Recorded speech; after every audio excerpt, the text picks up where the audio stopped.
Is there a conversation that you need to have with an employee, a colleague, a manager, but you're reluctant to initiate that conversation because you don't know how they're going to respond? What do you say when you don't know what to say? Today, we're going to talk about how to navigate difficult conversations. Hello, my name is Dr. Tonia Fanor, and I work with executives and companies to help them communicate clearly and confidently to be able to move their business forward, to be able to create an atmosphere where everyone in the company can be able to share their thoughts, their ideas in safe spaces. And so it definitely takes intention to create the type of space that allows for open communication. It doesn't happen by accident, but successful communications occurs when you're able to have those safe spaces. And successful companies are built on that foundation of effective communication. So, in today's course, we're going to talk about ways that you can be able to have these difficult conversations and be prepared for the conversation in advance.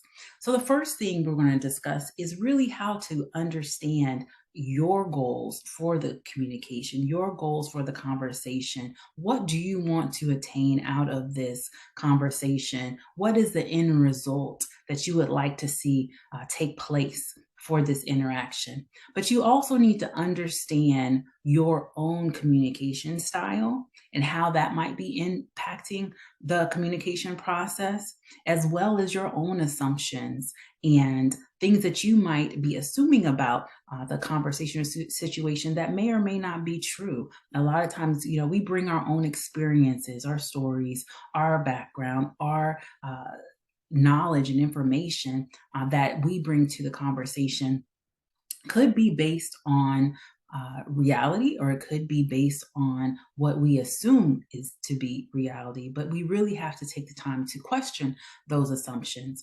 We're also going to talk about how to understand the other person's story and understand their perspective in as we approach the conversation, and really learning to the impact of empathy and understanding for true communication to occur. We have to be able to understand both sides of the story and be able to put ourselves in the other person's shoes. But then we also want to be able to create a safe space and a space where shared meaning and interactions can occur, because this is where great decisions are made. This is where innovative ideas are birthed, when people feel free to be able to share their ideas with others. And yes, does that mean that conflict may occur?